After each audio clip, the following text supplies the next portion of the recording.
오늘 하나님의 말씀 골로새서 2장 8절에서 10절 말씀. 누가 철학과 헛된 속임수로 너희를 노력할까 주의하라. 이것이 사람의 유전과 세상의 초등 학문을 쫓음이요 그리스도를 쫓음이 아니니라. 그 안에 있는 신성의 모든 충만이 육체로 거하시고. 같이 읽겠습니다. 너희도 그 안에서 충만하여졌으니 그는 모든 정사와 권세의 머리시라. 아멘. 감사합니다. 오늘 하나님의 귀한 말씀을 저에게 주셨습니다. 그것이 무엇이냐 하면은 저희가 신앙생활을 하면서 이 세상의 철학, 세상의 헛된 속임수, 세상의 유전, 세상의 초등 학문을 쫓지 말고 예수님께서 저에게 밝히 보여주신 그러한 하나님의 진리를 쫓아라 하시는 말씀인데, 이것이 어디를 전제를 두고 있냐 하면은 우리 예수 그리스도 안에서 하나님의 그 신성이, 그 모든 충만함이 육체로 거하시고, 그리고 이 충만하심이 우리 안에서 또 충만해진다 하는 것을 전제로 하고 있습니다. 다른 말로 하면은 무슨 뜻이냐면, 세상에 좋은 철학이 있을 수도 있고 또 우리의 마음을 또 살 수 있는 그러한 거짓들이 있습니다. 그런데 그런 것을 믿지 말고 대신, 사도 바울은 항상 그렇습니다. 이것 대신 이것을 가지라. 그리고 그런 말씀을 자주 하시는데, 그것 대신 더 귀한 것을 찾으라. 그것이 무엇입니까? 바로 예수 그리스도의 마음이요, 예수 그리스도의 그 자세요, 예수 그리스도의 그 생각을 우리가 가져야 되고, 오늘 말씀에서는 감히 사도 바울이 말씀하시기를 우리는 예수 그리스도의 그 충만함을 쫓아야 된다, 그것을 추구해야 된다, 저에게 가르쳐주고 있습니다. 이것을 어떻게 간단하게 정의할까 생각을 해봤는데요, 제 생각에는 그 사도 바울의 그 말씀 가운데 그 예수님을 생각하시는 그러한 그 사도 바울이 지금 오늘 그 말씀 아니겠습니까? 그럼 예수님께서는 당신의 위대함에 대해서, 당신의 그 하나님 되심에 대해서 어떤 말씀을 하셨고, 예수님께서 이 세상에 오신 목적이 무엇인가를 한번 생각해 봐야지 이 오늘 사도 바울이 주시는 그 말씀, 이 오묘한 말씀의 뜻이 무엇인가 우리가 알 수 있겠다, 그러한 생각이 들었습니다. 성도 여러분, 혹시 이러한 그 말 들어보신 적 있으세요? 그 영어로 하면은 servant leadership이라는 거죠. servant leadership. 이게 어떻게 보면은 상반되는 뜻이죠. 그 servant, 그 종이죠. leadership은 지도자죠. 섬기는 지도자라는 뜻이에요. 그렇죠? 섬기는 지도자. 그러니까 지도자라는 것은 섬겨야 된다 하는 것이죠. 이 옛날에 이게 1970년에 그 로버트 그린리프라는 그런 분이 servant leadership이라는 책을 쓰면서 역사상 그 모든 종교, 지금 몇천 년 되는 그러한 모든 종교들을 돌아봤을 때 모든 위대한 그러한 사람들은, 모든 위대한 그 교사들은, 성인들은 어떠한 것을 주장했냐 하면은 지도자는 잘 다스리는 지도자는 누구를 다스리려고 힘을 써서 다스리고 하는 사람이 아니라 섬기는 사람이었다. 민중을 섬기는 사람, 그러한 사람들이 가장 위대한 사람들이었다. 그래서 위대하게 되려면은 섬겨야 된다, 그런 말을 했습니다. 근데 저는 이 대목을 읽고, 이분이 쓴 책의 대목을 읽고, 이게 과연 세계 종교가 다 하는 것인가? 나는 기독교만 이것을 가르치는 줄 알았더니 불교에서도 가르치고 유교에서도 가르치고 뭐 이슬람에서도 가르치고 하는 것이 다 그렇대요. 섬겨야지만 제대로 지도를 할 수 있다. 그래서 한번 찾아봤습니다. 이 책에서 얘기하는 이 로버트 그린리프가 하는 얘기 중에서 그 대목들을 찾아봐서 다 자세히 읽어봤더니 기독교하고 이런 차이가 있더라고요. 다른 종교에서는 이것은 좋은 얘기로 합니다. 이래야 되는 거 아니냐, 이론적으로. 근데 기독교에서는 우리 예수 그리스도께서 이 세상에 오신 목적, 예수님께서 하신 위대하신 말씀이 있으십니다. 내가 이 세상에 온 것은 섬김을 받으려고 온 것이 아니라 섬기려 왔다. 그리고 내 목숨을 내어주려고 왔다. 기독교는 이것이 그냥 좋은 말로 하는 것이 아니라 이것이 기독교의 사상의 가장 중심된 것입니다. 섬김의 중요함이죠. 섬기는 것이 왜 이렇게 중요한가? 오늘 이 말씀을 이해하기 위해서는 저는 저희가 잘 아는 그 복음서의 이야기를 한번 생각해 보고 싶습니다. 마태복음 20장에 나오는 말씀이에요. 마태복음 20장에 어떠한 말씀이 있냐면 20장의 17절에 예수님께서 예루살렘으로 막 올라가려고 하십니다. 그때 제자들한테 이제 처음으로 이제 마음속에 있는 것을 드러내세요. 내가 이제 예루살렘에 올라가는데, 이제 예루살렘에 올라가면 내가 대제사장들과 서기관들에게 넘겨줌을 받고, 이제 그들은 나를 죽이기로 결정을 했고, 나는 이방인들에게 넘겨주어서 능력을 받고, 나는 이제 죽임을 당하며 사흘 후에 부활할 것이다. 얼마나 깜짝 놀랄 그러한 슬픈 이야기입니까? 제자들이 이것을 딱 들었는데 바로 그 다음에 일어나는 이야기가 뭐냐면, 세베대의 아들 요한과 야고보가 그 어머니를 앞장 세워서 예수님께 부탁을 합니다. 그렇죠? 그랬던데 저는 이것을 이야기를 들으면서, 저는 지금도 이제 하늘에서 이 이야기를 듣고 있는 이제 야고보와 요한이 또 우리 얘기한다고 그랬을 때 그럴지도 모르겠는데, 이것을 보면서 이런 생각을 할 수 있어요.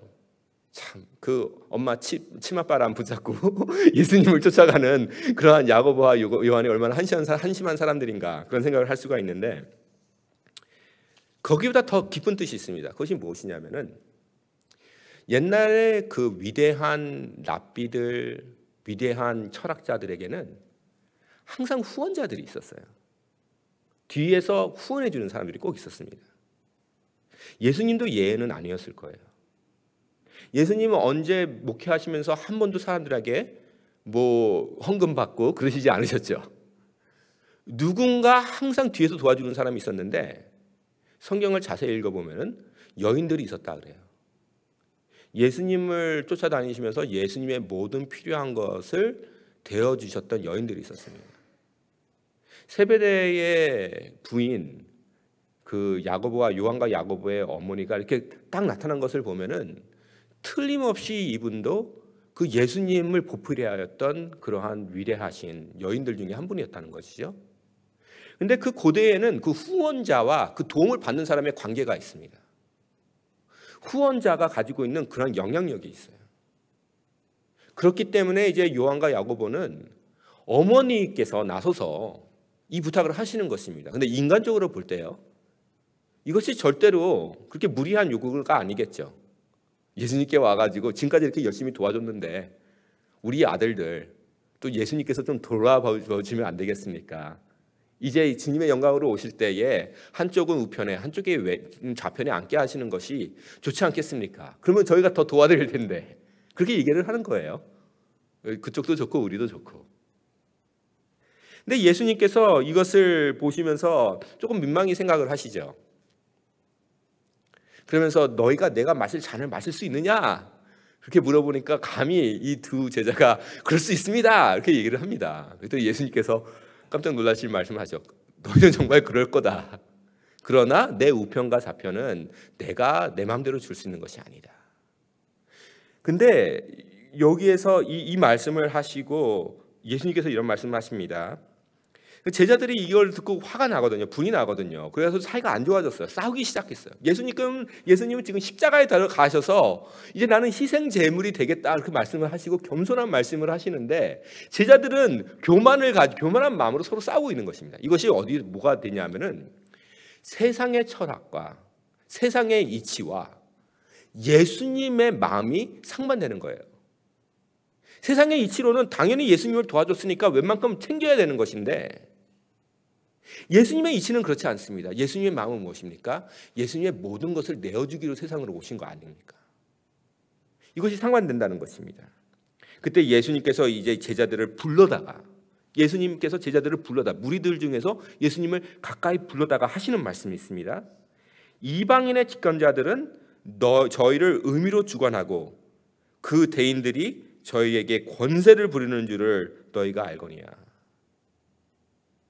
이방인들은 직관자들이 그냥 다스리고 주관하고 자기 마음대로 하고 그러지만은, 그리고 그들의 대인들, 크다 하는 사람들은 저희에게 권세를 부려서 자기네들이 하고 싶은 것을 하는, 자기들의 마음에 원하는 것을 하는 그러한 짓거리를 하지만은 너희 중에는 그렇지 아니하니. 그러면서 예수님께서 주시는 그 말씀입니다. 누구든지 크고자 하는 자는 너희를 섬기는 자가 되어야 된다. 누구든지 크고자 하는 자는 섬기는 자가. 여기서 자세히 보시기 바랍니다. 예수님께서 지금 크고자 하는 사람을 나무라는 것이 아닙니다.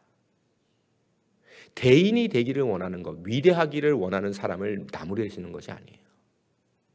너희가 무슨 생각하고 있는데 왜 위대하려고 그래? 너 왜 위대하려고 그러고 대인이 되고 싶어 해? 그거 다 필요 없어. 그렇게 얘기하시는 것이 아닙니다. 위대해져라. 커져라. 예수님께서 권면하시는 거예요. 네가 정말로 위대하고 싶으면 어떻게 해야 된다? 위대하고 싶은 마음은 잘못된 마음이 아니에요. 내가 한번 태어나서 위대해지고 싶은 마음은 잘못된 마음이 아니에요. 근데 인간이 생각하는 위대함과 하나님이 생각하시는 위대함은 천지 차이라는 것입니다. 사람이 생각하는 위대함은 내가 권세가 있어서 돈이 있어서 사람들을 다스리는 것, 사람들을 내 마음대로 움직이는 것, 그것이 위대함으로 생각하는 것입니다.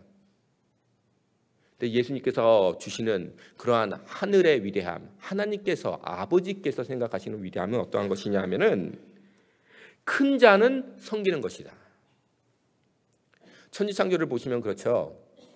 하나님께서 천지를 창조하시는데 기독교의 천지창조와 모든 다른 종교들, 그때 당시에 중동의 모든 종교들의 천지창조가 다른 것이 무엇이냐 하면은 다른 종교들은 신이 천지를 만들기 전에 사람을 만들어요. 사람을 만들어 사람을 시켜가지고 천지를 만듭니다. 신이 사람을 만드는 이유는 종로로 시키려고. 근데 기독교에서 보는, 유대교에서 보는, 구약에서 보는 창세기의 천지 창조론은 무엇입니까? 하나님께서 인간을 사랑하셔서 다 만들어 주시고 인간을 섬기시는 것이죠. 인간을 그 아름다운 창조 가운데 두시는 거예요. 하나님의 위대하심이 어떻게 나타납니까? 하나님이 우리같이 보잘것없는 사람을 섬기시는 데 나타나는 것입니다. 이것이 섬김의 위대함이에요. 하나님 보시기에 당신이 위대하신 겁니다. 왜 그렇습니까? 당신같이 섬기는 사람이 없기 때문에. 사람이 죄를 짓고 하나님을 배반하고 타락했는데도 그 죄 지은 사람들을 섬기시려고 독생자를 아끼시지 아니하시고 그 독생자를 종으로 보내셨어요. 그래서 예수님께서 하시는 말씀입니다. 너희 중에 누구든지 으뜸이 되고자 하는 자는 너희의 종이 되어야 하리라. 내가 너희를 종이 되기 위해서 왔다. 인자가 온 것은 섬김을 받으려 함이 아니라 도리어 섬기려 하고 자기 목숨을 많은 사람의 대속물로 주려 함이라. 이것이 하나님의 뜻인 것입니다. 성도 여러분, 저희는 어떻게 위대하게 됩니까? 위대하고자 하는 마음이 잘못된 것입니까? 그렇지 않습니다. 오늘날 하나님께서 저에게 주시는 책망이 있습니다. 그것이 무엇입니까? 나는 이제 웬만큼 살았고 힘도 없고 건강도 없으니까 그냥 그렇게 살다가 가는 것이 그것이 하나님의 뜻이겠지. 그렇게 생각할 수가 있어요. 그런 우리에게 오늘도 하나님께서 주시는 말씀이 있습니다. 그것이 무엇입니까? 위대해져라 하는 것이에요. 우리는 오늘도 위대할 수 있습니다. 오늘도 큰 자가 될 수가 있고 오늘도 대인이 될 수가 있습니다. 하나님이 하나님의 아들과 딸들을 바라봤을 때는 우리가 커지기를 원하십니다. 근데 천국에서 가장 큰 것이 무엇입니까? 섬기는 것이에요. 그 말은 무엇이냐면 오늘도 내가 어디에 있던 간 하나님께서는 내가 섬기기를 원하신다 하시는 것입니다. 오늘도 섬기는 자세로 하나님을 섬길 때에 하나님께서는 제가 하나님 보시기에 더욱더 위대한 사람이 되기를 하나님께서 소원하신다 하는 것입니다. 내가 오늘 어떻게 섬길 수 있을까? 내 가정에서, 내 교회에서, 내 직장에서 지나가다가 운전하다가도 내가 어떻게 섬김을 통하여서 하나님을 기쁘게 하고 하나님 보시기에 위대한 사람이 될 수 있을까? 저희는 생각해 봐야 된다 하는 것입니다. 그것이 바로 예수님의 모습인 것입니다. 예수님께서 오신 이유는 오늘 말씀 중에 그 인자라는 말씀이죠. 인자라는 말이 아마 성경에서 가장 오해를 많이 받는 단어 같아요. 왜 그러냐면 인자라는 말은 그냥 사람의 아들이라는 뜻이 아닙니다. 인자라는 말은 다니엘서에서 나오는 그 인자, Son of Man, 그래서 메시아를 얘기하는 것이에요. 메시아라는 그 단어 자체가 세상을 구속하는 사람은 섬기는 사람이다 하는 것이죠. 하나님께서 이 세상을 구원하시는데 어떻게 구원하십니까? 다스림을 통해서 하는 것이 아니에요. 사람을 섬기고 발을 씻음으로, 대속물이 됨으로, 대신 창피를 받음으로, 사람들이 가장 하기 어렵고 할 수 없는 일을 하심으로 위대하신 분이 되시는 것이죠. 그러면서 나를 따라오려거든 예수님께서 무슨 말씀하시죠? 너도 자신을 부인하고 매일같이 십자가를 지고 나를 쫓을 것이니라. 이것이 예수님을 믿는 사람들의 합당한 자세라는 것을 오늘 성경에서 저에게 가르쳐주고 있습니다.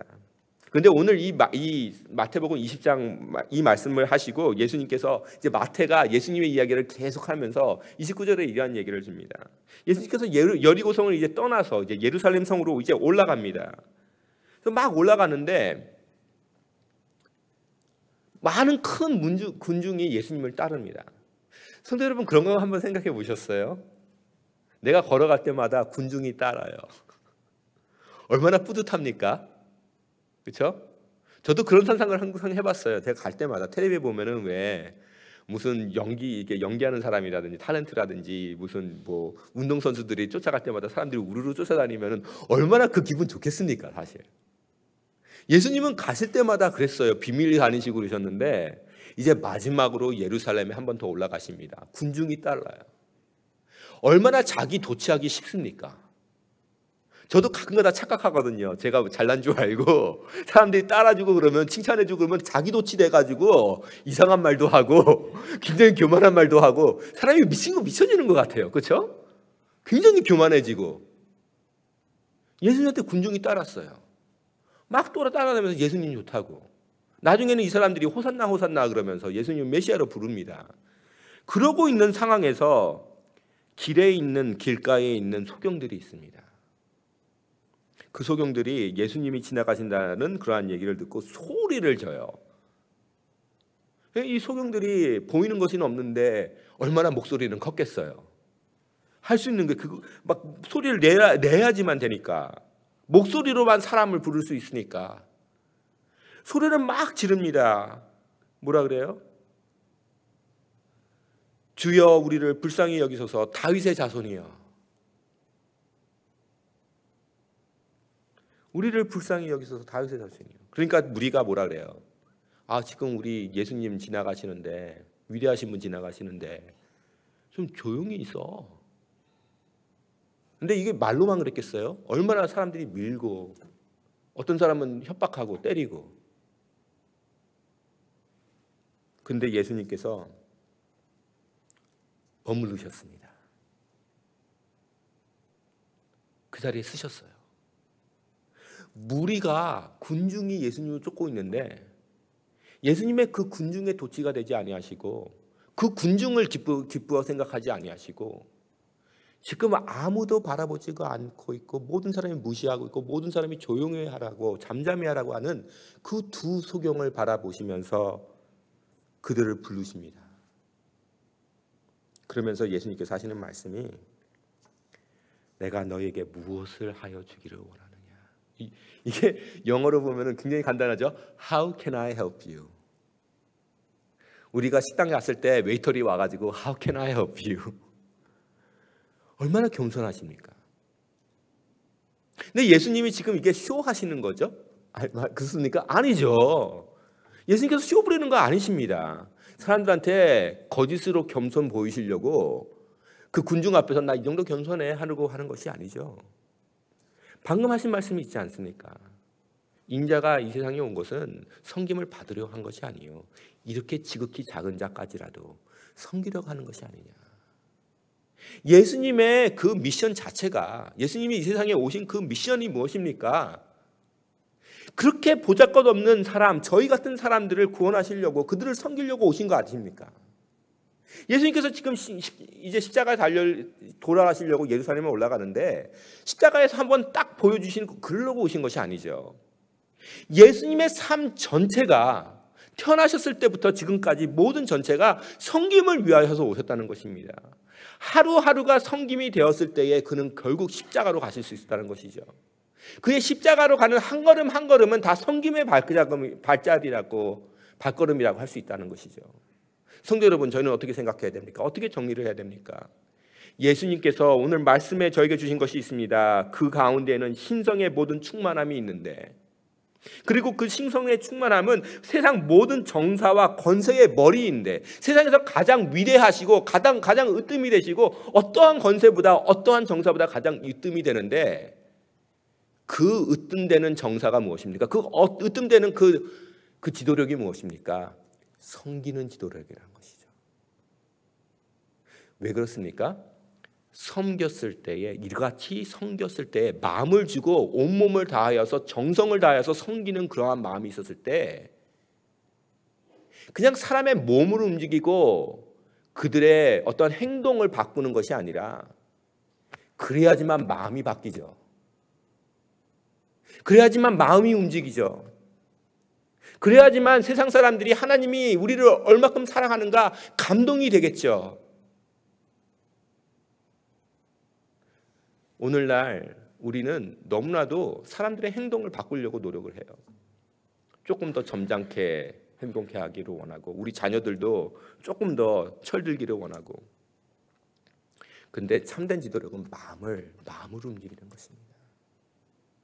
마음을 움직일 수 있는 사람만이 정말로 위대한 사람이죠.